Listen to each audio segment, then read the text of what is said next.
Hi. So நம்ம இந்த செஷனில் பார்க்க வேண்டிய முக்கியமான விஷயம்ஸ் என்னென்னா, இது ஒரு கான்செப்ட் ஹப். அதாவது ப்ரிலிம்ஸ் ஓரியன்டா ரொம்ப முக்கியமான டாபிக்ஸை ரொம்ப கான்செப்ட்ஸுவல் ஓரியன்டாக நம்ம பார்க்க போகிறோம். ஓகே. யூபிஎஸ்சியில் நிறைய மெனி ஃபேவரட்டிஸ் ஏரியா இருக்குது. ஓகே. இந்த மெனி ஃபேவரட்டிஸ் ஏரியாவில் இம்பார்ட்டன்ட் ஏரியா தான் ஐஎன்எம், அதாவது இந்தியன் நேஷனல் மூமெண்ட். இந்த ஐஎன்எம் மூமெண்ட்டில் ரொம்ப ரொம்ப யூபிஎஸ்சிக்கு ஃபேவரட்டான டாபிக் எதுனா காந்தியன் ஃபேஸ்.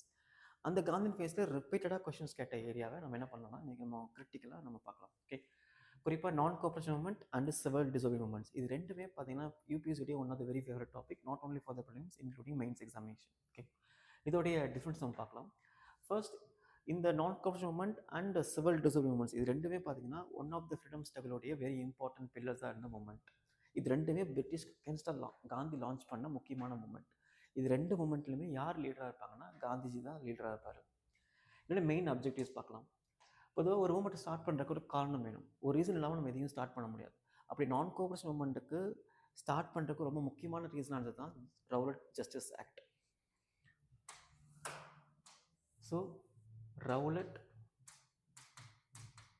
ஜஸ்டிஸ் ஆக்ட், அதுக்கப்புறம் ஜாலியன் வாலாபாக் மஸ்கார். ஓகே. ஜென்ரல் டயர் மூலமாக என்ன பண்ணியிருந்தாரு, கிட்டத்தட்ட 300+ இன்னோசன்ஸ் பீப்புளை எந்த விதமான ஒரு இன்செக்ஷன், எந்த ஒரு அவேர்னஸ், எந்த ஒரு அனௌன்ஸ்மெண்ட்டே இல்லாமல் என்ன பண்ணியாரு, எல்லாத்தையுமே கொண்டு இருக்காரு. ஓகே. எந்த ஒரு சின்ன வார்னிங் கூட கொடுக்கல. ஓகே. இது ஒரு பெரிய ஒரு அகேன்ஸ்ட் இன்ஜஸ்டிஸ்.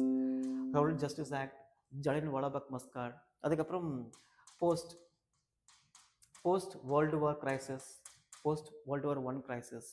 பிரிட்டிஷ் வேர்ல்டு வார்க்காக யூஸ் பண்ணக்கூடிய மேக்ஸிமம் எல்லா வெல்த்தையுமே இந்தியாவோட வெல்த்தை தான் யூஸ் பண்ணியிருந்தாங்க. அதனால் இந்தியாவுடைய வெல்த் ரொம்ப வேகமாக ட்ரைன் ஆனது மட்டும் இல்லாமல் இந்தியா நிறைய எக்கனாமிக்கல் கிரைசிஸ் ஃபேஸ் பண்ணியிருந்தோம். அன்எம்ப்ளாய்மெண்ட் கிரைசிஸ், ட்ரவுட், ஃபெமைன், இந்த மாதிரி நிறைய விஷயங்களை ஃபேஸ் பண்ணிட்டு இருந்தோம். இதுக்கு அகேன்ஸ்ட் என்ன பண்ணாங்கன்னா, ஒரு பெரிய இந்தியாவில் ஒரு வாய்ஸ் ரைஸ் ஆகுது. அந்த வாய்ஸ் தான் என்ன ஆகுது, நான் கோஆப்ரேஷன் மூமெண்ட்டாக எவால்வ் ஆகுது. ஓகே. இந்த நான் கோஆப்ரேஷன் மூமெண்ட்டுக்காக வந்த ஒரு மெயின் அப்ஜெக்டிவ் என்னன்னா, withdraw cooperation from British rule. பிரிட்டிஷோடைய ரூல்ஸ்லாம் என்னெல்லாம் ஃபாலோ பண்ணுறோமோ அது எல்லாத்தையுமே நான் கோஆப்ரேட் பண்ணுறது தான் நான் கோஆப்ரேஷன் மெயின் அப்ஜெக்டிவ்ஸ். பிரிட்டிஷோடைய ஸ்கூல்ஸ் போகிறீங்களா, போகாதீங்க. காலேஜ் யூஸ் பண்ணுறீங்களா, காலேஜ் போகாதீங்க. பிரிட்டிஷோடைய கோர்ட்டில் நீங்கள் லாயராக ப்ராக்டிஸ் பண்ணுறீங்களா, ப்ராக்டிஸ் பண்ணாதீங்க. பிரிட்டிஷோடைய கூட்ஸை நீங்கள் வச்சிருக்கீங்களா, இல்லை அது வேர் பண்ணியிருக்கீங்களா, அது வேர் பண்ணாதீங்க. இந்த மாதிரி அகேன்ஸ்டான நான் கோஆப்ரேஷன் மூமெண்ட் என்ன பண்ணுறாரு, பிரிட்டிஷ் அகேன்ஸ்டாக யூஸ் பண்ணுறாரு காந்தி. இந்த இடத்துல வந்துட்டோன்னா, civil disobedient movements is openly violate unjust British rule. இந்த இடத்துல காந்தியோடைய அந்த மூமெண்ட்டுங்கிறது மோர் வயலண்ட்டாக மாற ஆரம்பிக்குது. இவருடைய மூமெண்ட் கடைசி வரைக்கும் அகிம்சா ஃபாலோ பண்ணாலுமே அந்த நேச்சர் ஆஃப் மூமெண்ட்டுங்கிறது இங்கே டஃப் ஆகுது. இந்த இடத்துல ஃபாலோ பண்ண மூமெண்ட் என்னது, பிரிட்டிஷ் கூட்ஸை பாய்காட் பண்ணுறது, ஸ்கூல் காலேஜ் பாய்காட் பண்ணுறது, கோர்ட் பாய்காட் பண்ணுறது. பட் இந்த இடத்துல சிவில் டிசோபிடியன்ட்ஸில் முக்கியமான ரொம்ப ரொம்ப வயலண்ட்டான ரிக்ரெசிவான ஆக்ஷன்ஸ் என்னென்னா, பிரிட்டிஷ் என்ன மாதிரி ரூல்ஸ்லாம் போட்டிருக்காங்களோ அந்த எல்லா ரூல்ஸுமே வயலேட் பண்ணுறது. பிரிட்டிஷ் உங்களுக்கு என்ன மாதிரி டேக்ஸ்லாம் போட்டிருக்காங்களோ அந்த எல்லா டேக்ஸையும் வயலேட் பண்ணுறது. பிரிட்டிஷ் என்ன மாதிரி ப்ரொசீஜர்ஸ் ப்ரோட்டோகால்ஸை ஃபாலோ பண்ணுறாங்களோ அது எல்லாத்தையுமே வயலேட் பண்ணுற மாதிரி பிஹேவ் பண்ணுறது தான் இந்த சிவில் டிசோபிடியன்ஸோடைய முக்கியமான ஒரு கோராக இருந்துச்சு. அப்போது நான் கோஆப்ரேஷன் மூமெண்ட் ஸ்டார்ட் பண்ணுறதுக்கு பேக்ரவுண்ட் இருக்கிற மாதிரி இந்த சிவில் டிசோபிடியன்ஸ் ஸ்டார்ட் பண்ணுறதுக்கு ஒரு பேக்ரவுண்ட் இருக்குது. அதில் நம்பர் 1 பேக்ரவுண்ட் தான் சைமன் கமிஷன் 1927. இந்த சைமன் கமிஷன்ஸில் ஒரு இந்தியன்ஸ் கூட இல்லை அப்படின்னு சொல்கிறக்காக என்ன பண்ணாங்கன்னா, சைமன் கோ பேக்னு ஒரு பெரிய பட்டம் ஸ்டார்ட் பண்ணாங்க.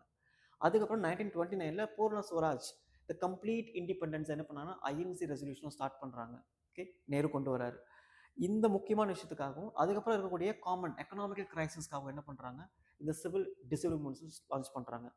ஃபர்ஸ்ட்டு சைமன் கமிஷனுக்காகவும், தென் செகண்டு பூர்ண ஸ்வராஜ், அண்ட் தேர்ட் எக்கனாமிக்கல் கிரைசிஸ்க்கு என்ன பண்ணுறாங்க, இந்த சிவில் டிசோபிடியன்ஸை லான்ச் பண்ணுறாங்க. இது எல்லாமே ஒரு பெரிய லெவலில் பீக்கில் எங்கே போகுதுன்னா, நேஷனல் லெவல் பட்டஸ் ஆரம்பிக்குது. நான் கோஆப்ரேஷன் மூமெண்ட்டுங்கிறது நேஷனல் லெவல் பட்டஸ் தான். But when compared to the civil disobedient movement, எல்லா இந்தியா லெவல்லையும் கோஆப்ரேட் பண்ணக்கூடிய முக்கியமான ஈவெண்ட்டாக மாறுறது மட்டும் இல்லாமல் ஒவ்வொரு லீடர்ஸ் என்ன பண்ணாங்கன்னா, இந்த சிவில் டிசோபிடியன்ட் மூமெண்ட்டில் one of the peak movement ஆகக்கூடியதான் சால்ட் மார்ச். 1930 மார்ச் மந்தில் காந்தி மார்ச் பண்ணியிருப்பார். ஓகே. இந்த டைமில் ஒரு முக்கியமான ஈவெண்ட் என்னென்னா, காந்தி அவருடைய தலைமையில் சால்ட் மார்ச் மட்டும் பண்ண இல்லாமல் நிறைய இம்பார்ட்டன்ட் லீடர்ஸ் என்ன பண்ணியிருந்தாரு, இதுக்காக ஹையர் பண்ணியிருந்தாரு. ஃபார் எக்ஸாம்பிள் ராஜகோபாலாச்சாரி என்ன பண்ணியிருந்தாருன்னா, தமிழ்நாட்டில் இருந்து சால்ட் மார்ச் லான்ச் பண்ணியிருந்தாரு. தென் சரோஜினி நாயுடு தர்ஷனாங்கிற இடத்துலேருந்து சால்ட் மார்ச் லான்ச் பண்ணியிருந்தாங்க. Then Abdul Ghaffar Khan north west ப்ராவின்ஸ்லேருந்து சால்ட் மார்ச் லான்ச் பண்ணியிருந்தாங்க. இதெல்லாம் பிரிட்டிஷை பெரிய லெவலில் ஸ்டன் பண்ணக்கூடிய விஷயமா இருந்துச்சு. அவர் என்ன சொல்லியிருந்தாருன்னா, இப்போது இந்தியாவில் 7 லட்சம் கிராமங்கள் இருக்குது. ஒரு கிராமங்களில் இப்போ ஒரே ஒருத்தர் பிரிட்டிஷ்க்கு அகேன்ஸ்டாக உப்பை எடுத்து அவர் காய்ச்சினார்னா, அப்போது இதை பிரிட்டிஷால் தடுக்க முடியும். அதாவது என்ன ரொம்ப ஈஸியாக தடுக்க முடியும், இந்த இந்த சால்ட் மார்ச்சுக்கு அப்புறம் ரொம்ப ஈஸியாக நான் அரெஸ்ட் பண்ண முடியும். ஆனால் இந்தியாவில் கூடிய 7,00,000 கிராமங்களில் இருக்கக்கூடிய பல கோடி பேர் அவங்க இடத்துல இருக்கக்கூடிய சால்ட்டை எடுத்து அவங்க உப்பு காய்ச்சினாங்கன்னா பிரிட்டிஷ் என்ன பண்ண முடியும் அப்படின்னு ஒரு கொஸ்டின்ஸ் கேட்டிருந்தாங்க. இது மொத்த பிரிட்டிஷ் அரசாங்கத்தையுமே பெரிய லெவலில் ஒரு ஷாக்கிங் வைப்ஸை கிரியேட் பண்ணிச்சு. எஸ், அது கரெக்டு தான். காந்தி ரொம்ப ஈஸியாக அரெஸ்ட் பண்ணிட முடியும். ஆனால் 7,00,000 கிராமங்களில் இருக்கக்கூடிய ஒவ்வொருத்தரும் உப்பு காய்ச்சினாங்கன்னா அவங்களை எப்படி பிரிட்டிஷ் தடுக்க முடியும்? இது இல்லாமல் பிரிட்டிஷை பெரிய லெவலில் ரொம்ப வயலண்டிவாக, ரெக்ரெசிவாக, ஆக்டிவாக கொண்டு போன ஒரு மூமெண்ட்டாக இது மாற்றுச்சு. ஓகே, அதோடைய இந்த இந்த அதோடைய இம்பல்ஸ் தான் இந்த இடத்துல சிவியரான ரெப்ரெஷனை பிரிட்டிஷ் கொண்டு வந்திருப்பாங்க, மாஸ் அரெஸ்ட் கொண்டு வந்திருப்பாங்க. ஓகே, தென் இதோடைய மெத்தட்ஸ் நான் ஏற்கனவே சொன்ன மாதிரி boycott of government institution, schools, college, courts and clothes. இந்த இடத்துல சிவில் டிசோல்வ்மெண்ட்டில் முக்கியமான விஷயமே பிரேக்கிங்ஸ், எல்லாத்தையும் பிரேக் பண்ணுறது. நீங்கள் பிரிட்டிஷ்க்கு அகேன்ஸ்டாக பிரிட்டிஷ்க்கு டேக்ஸ் கட்டுறீங்களா, டேக்ஸ் கட்டாதீங்க. பிரிட்டிஷோடைய சால்ட்லாம் ஃபாலோ பண்ணுறீங்களா, ஃபாலோ பண்ணாதீங்க. பிரிட்டிஷோடைய கூட்ஸை யூஸ் பண்ணுறீங்களா, அதை ட்ரெயின் கூட்ஸ்னால் ட்ரெயின், பஸ் இந்த மாதிரி அதில் டிக்கெட் எடுக்காதீங்க. தென் பிரிட்டிஷோடைய கூட்ஸ் வாங்குறீங்களா, வாங்காதீங்க. இந்த மாதிரி ரொம்ப ரொம்ப ரெக்ரெசிவான டாக்டிக்ஸ் என்ன பண்ணுறாங்கன்னா யூஸ் பண்ண ஆரம்பிக்கிறாரு. இதில் ஏன்னா இதெல்லாம் ஏன் யூஸ் பண்ணுறாருன்னா, ஒரு கவர்மெண்ட் ஒரு கண்ட்ரி ரூல் பண்ணணும்னா அதுக்கு முக்கியமான விஷயமே எக்கனாமிக்கல் சோர்சஸ். அந்த எக்கனாமிக்கல் சோர்சஸ் இல்லாமல் எந்த ஒரு கவர்மெண்ட் என்ன பண்ண முடியாது, ஒரு கண்ட்ரி ரெகுலேட் பண்ண முடியாது. ஏன்னா அந்த எக்கனாமிக்கல் சோர்ஸில் இருந்தால் ரெவன்யூ ஏர்ன் பண்ண முடியும். அந்த ரெவன்யூ வச்சு என்ன பண்ண முடியும், லா அண்ட் ஆர்டர் மெயின்டைன் பண்ண முடியும். அப்போ பிரிட்டிஷோடைய முக்கியமான ரெவன்யூ சோர்ஸில் இருக்கக்கூடிய இந்த சால்ட், இந்த கூட்ஸ், இந்த டிரான்ஸ்போர்ட் ஃபெசிலிட்டிஸ், இந்த மாதிரி கமோடிட்டிஸை விற்கிறது மூலமாக வரக்கூடிய ரெவன்யூ வச்சு தான் இந்தியாவை ரூல் பண்ணுறாங்க இல்லையா, அந்த லா ஆர்டர் மெயின்டைன் பண்ணுறாங்க இல்லையா. அப்போ அந்த லா ஆர்டர் மெயின்டைன் பண்ணுறதுக்கு தேவையான ரெவன்யூ, அந்த லா ஆர்டர் மெயின்டைன் பண்ணுறதுக்கு தேவையான சோர்ஸ் ஆஃப் எக்கனாமியும் நம்ம கம்ப்ளீட்டாக ஷட்டில் பண்ணிட்டா பிரிட்டிஷ் என்ன பண்ண முடியும் அப்படிங்கிற ஒரு டாக்டிக்கல் ஐடியா தான் இந்த மாதிரி மாஸ் பாய்காட்ஸ். ஓகே, நெக்ஸ்ட்டு இதோடைய பார்ட்டிசிபேஷன்ஸ், ஸ்டூடெண்ட்ஸ், லாயர்ஸ், விமன்ஸ் நிறைய இடங்கள்லேருந்து என்ன பண்ணாங்கன்னா இந்த நான் கரப்ஷன் மூமெண்ட்டுக்கு ஸ்டார்ட் பண்ணும்போது ஜாயின் பண்ணியிருந்தாங்க. When come to civil decide movement, non cooperation மூமெண்ட்டில் ஸ்டார்ட் பண்ணதை விட சிவில் டிசைட் மூமெண்ட்ஸில் விமன்ஸோடைய பார்ட்டிசிபேஷன் ரொம்ப ரொம்ப அதிகமாக இருந்திருக்கு. ஏன்னா சால்ட் அப்படிங்கிறது எல்லாருக்குமே காமனான விஷயம். இந்த இடத்துல பணக்காரன், ஏழை, உயர் ஜாதி, ரொம்ப தாழ் ஜாதி, இந்த மாதிரி எந்த விதமான வித்தியாசமும் இந்த இடத்துல பார்க்க முடியாது. இந்த சால்ட் மார்ச்சை காந்தி இனிஷியேட் பண்ணும்போது எல்லா பீப்புளும் என்ன பண்ணாங்கன்னா அந்த இடத்துல வந்து ஜாயின் பண்ணிட்டாங்க. ஸோ நான் கார்பரேஷன் மூமெண்ட்டை கம்பேர் பண்ணும்போது சிவில் டிசைன் மூமெண்ட்டில் ரொம்ப அதிகமான மேஸ் பார்ட்டிசிபேஷன் இருந்துச்சு. நான் கார்பரேஷன் மூமெண்ட்டில் பிரிட்டிஷ் அரெஸ்ட் பண்ணது கிட்டத்தட்ட ஆயிரக்கணக்கான பேர். பட் சிவில் டிசைன் மூமெண்ட்ஸில் பிரிட்டிஷ் அரெஸ்ட் பண்ணது கிட்டத்தட்ட 1,00,000 பேர். அப்போ அதோடைய பார்ட்டிசிபேஷன் லெவல் பார்த்தீங்களா எவ்வளோ பெருசாக இருக்கும் அப்படின்னு. ஓகே, தென் பிரிட்டிஷ் ரெஸ்பான்ஸ், எஸ் அஃப்கோர்ஸ், நம்முடைய இண்டிபெண்டன்ஸ்க்காக காங்கிரஸ் கமிட்டியும் தென் முஸ்லீம் லீக்கு கொண்டு வரக்கூடிய எல்லா விஷயங்களும் என்ன பண்ணியிருந்தாங்கன்னா பிரிட்டிஷ் ரெசிஸ்ட் பண்ணியிருந்தாங்க, அரெஸ்ட் பண்ணியிருந்தாங்க, லத்தி சார்ஜ் பண்ணியிருந்தாங்க.